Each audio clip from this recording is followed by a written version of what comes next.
Hey, what's up YouTube? Welcome to my YouTube channel. I have a little bit of a problem. I'm trying to get ready for fall and winter.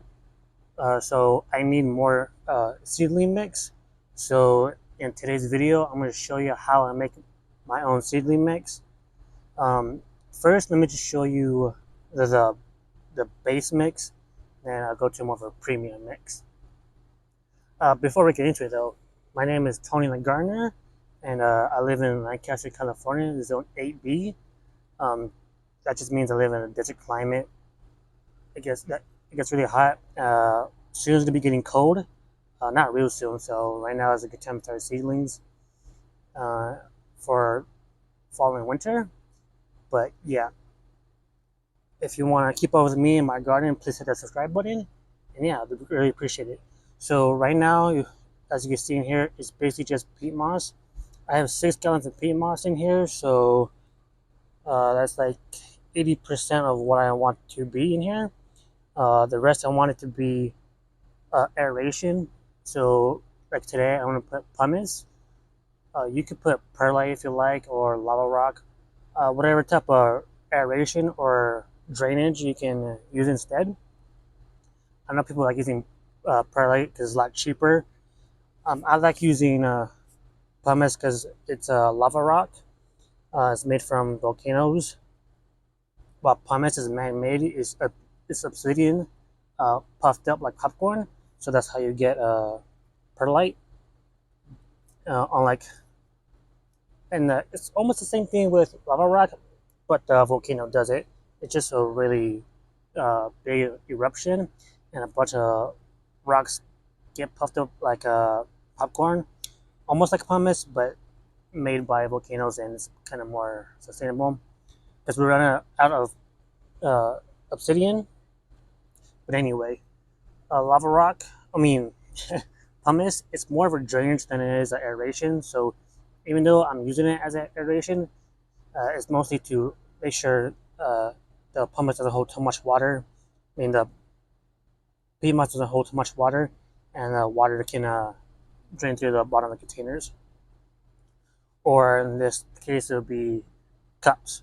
All right, so this is 6 gallons worth of peat moss in here, and I'm trying to make 7.5 gallons, so 1 cubic foot of seedling mix, just because that's how I learned how to make it in a small size. So in here, in this bucket, I have, 1.5 gallons of pumice, like I said before. Good for aeration, drainage, and this is just gonna be your base mix. Um, this is just to start seedlings or whatever, and I'm gonna mix this up. I'll just cut this out for you guys so it's not too long of a video. All right, guys. So here's a base mix of a seedling mix. Uh, I'm I'm surprised that my PMAS is kind of damp. I literally bought this PMAS a couple of days ago, depending when you see this video, but for me it was a couple of days ago. And this is the cheap mix because I bought the PMAS for $23, but I only used 6 gallons of PMAS out of a 3 cubic bale, and I used 1.5 gallons of pumice out of a 1 cubic bag that I bought. So this is your base mix where you're not spending too much money, just a little bit. So let me show you a premium mix where I add a little bit more money. And because this is 1 cubic foot, the premium mix, I'm gonna add 4 cups of minerals. So 4 cups of rock dust. Whatever type of rock dust you have, you can use that. If you don't have any rock dust, you can use your native soil, and that'll give uh, your mix more biology from your native soil.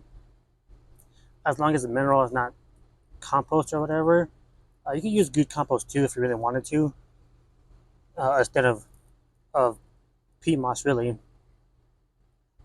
Yeah, let me get that 4 cups.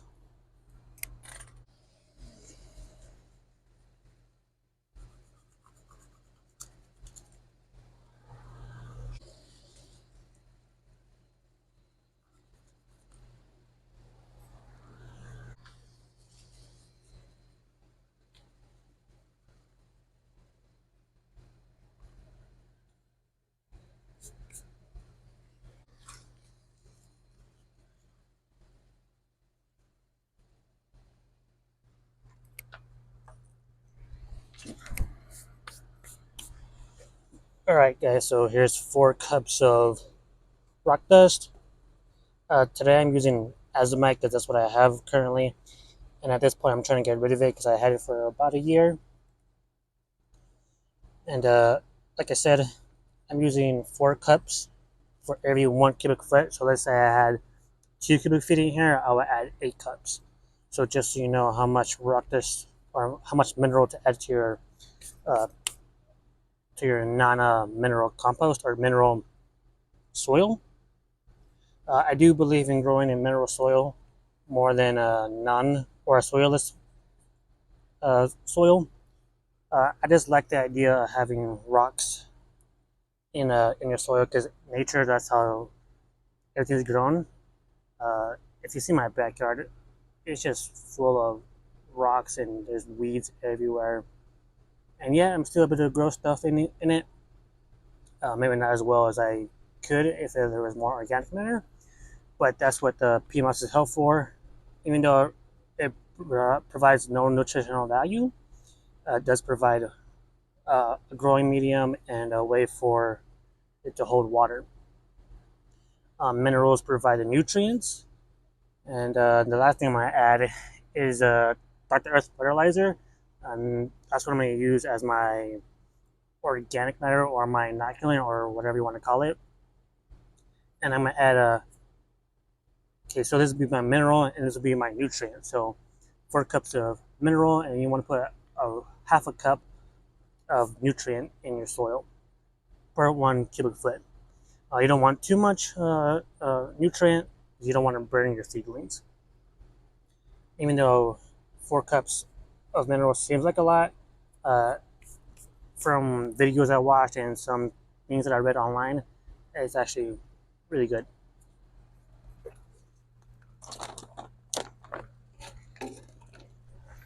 Okay guys, so if you've seen my videos before, then you know I like using Dr. Earth fertilizer.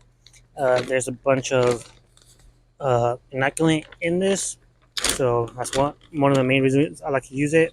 It has alfalfa meal, fish bone meal, and I think something else I can't remember what it's called. But half a cup per 1 cubic foot.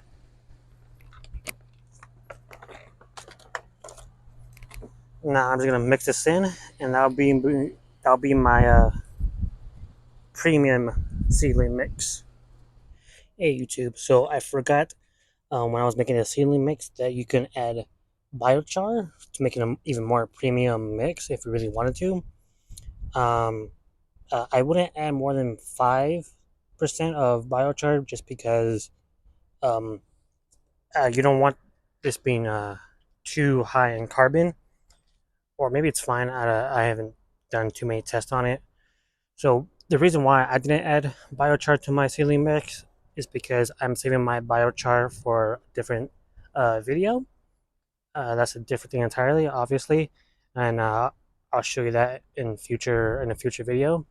But yeah, just wanted to make this quick update part to the video before it finishes. That you can add biochar if you don't want to. I didn't because, like I said earlier, I'm saving it for something else. But yeah, if you really wanted to, you can add biochar to your seedling mix. Not too much, but I would go about 1 to 5%. All right, guys. All right, guys. So here's how my seedling soil looks like after it's all been said and done. After I mix all the nutrients and minerals in here, you can barely tell that I put any rock dust or any nutrients in here. Just pretty cool. But you can still see a lot of the pumice, obviously the peat moss. Um, this is this is my way of making a premium mix for cheap too. Obviously, you can make it a bunch of different ways. However you make it is probably good too. Let me know how you make it. And yeah, hopefully you enjoyed today's video. If you did, please leave a like, comment, subscribe. Hopefully I see you next video. Peace.